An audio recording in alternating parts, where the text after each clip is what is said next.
प्यार से बोल दीजिए ना। अब यहाँ पर 5 प्रकार के पाप के बारे में नारद जी को सुनाया गया। पाप कौन से पाप? 5 उग्र पाप। आप लोग भी ध्यान से सुनिएगा, आप लोग भी शांति से सुनिएगा। ये कौन से पाप है जो सबसे बड़े बड़े पाप के श्रेणी में गिना गया? सबसे पहले कहा मदिरा पान करना। मदिरा पान करने वाले व्यक्ति महापापी होता है। बहुत बड़ा पाप मदिरा पान को बताया गया, इसलिए कभी भी मदिरा पान नहीं करना चाहिए। आप लोग सुन रहे हैं ना? आप लोग इस बात को समझ लीजिएगा, जो मनुष्य मदिरा पान करता है वो महापापी कहलाता है। मदिरा पान करना महापाप होता है। दूसरे नंबर में कहा जो व्यक्ति ब्रह्म हत्या करता है, ब्रह्म हत्या करने वाला भी महापापी है। तीसरे नंबर में स्वर्ण चोरी को भी महापाप बताया गया, इसलिए कभी भी सोना चुराना नहीं चाहिए। अब चौथे नंबर में परस्त्री गमन, ये भी भयंकर महापाप है। और 5वें नंबर में कहा विश्वासघात करना। कोई आप पर बहुत ज्यादा भरोसा करता है, आपको अपने जीवन की सारी बातें आपसे शेयर करता है, अपने जीवन की हर गोपनीय चर्चा आपके साथ अगर करता है, क्योंकि उसको आप पर बहुत ज्यादा भरोसा है, बहुत विश्वास है।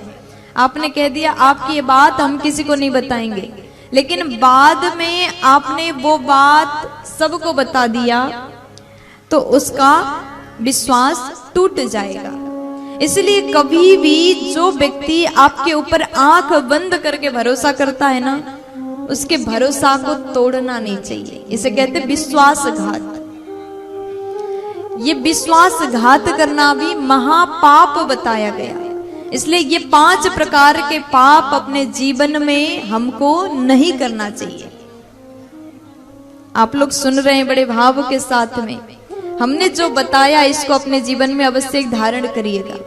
यहाँ पर मुनियों ने क्या कहा? जो व्यक्ति मदिरा पान करता है, स्वर्ण चोरी करता है, परस्त्री गमन करता है, ब्रह्म हत्या करता है और विश्वासघात करता है, ऐसे महापापी भी अगर भागवत जी के शरण में आ जाए और प्रणाम करके बोले, केवल मुंह से नहीं दिल से कह दे कि हे प्रभु, आज तक जीवन में बहुत पाप हमने कर लिया, लेकिन आज के बाद हम ऐसी गलती, ऐसे पाप नहीं करेंगे।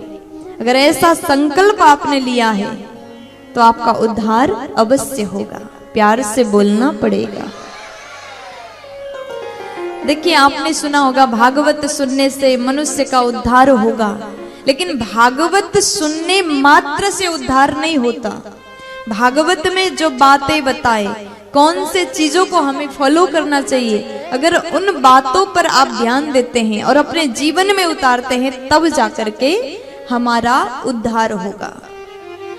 5 प्रकार के उग्र पाप के चर्चा किया। अब नारद जी कहते, प्रभु आपने बड़ी अच्छी बात हमको बताई, लेकिन एक शंका मेरे मन में और है। मनुष्य का कल्याण, पापी मनुष्य का कल्याण भागवत से हो जाता है, तो हमको ये और जानना है, कृपा करके ये बताइए, क्या भागवत सुनने से भूत का कल्याण होता है?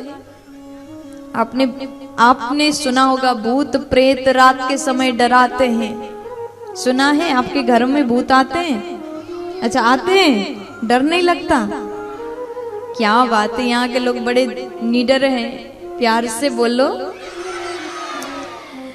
देखो, भूत प्रेत जो आसुरी शक्ति है वो होते हैं। अगर नहीं होता तो भागवत जी में बताया नहीं जाता। भागवत में बता दिया है कि भूत प्रेत का भी उद्धार केवल भागवत सुनने से होगा। इसका अर्थ है कि भूत प्रेत होते हैं।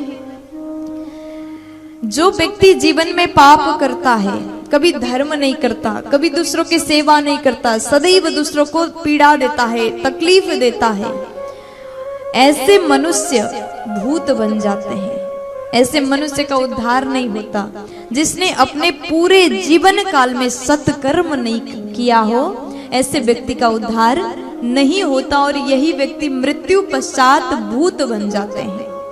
अब नारद जी ने कहा कि ऐसे भूतों का उद्धार कैसे होगा? मुनियों ने कहा केवल भागवत सुनने से भूत का उद्धार होता है।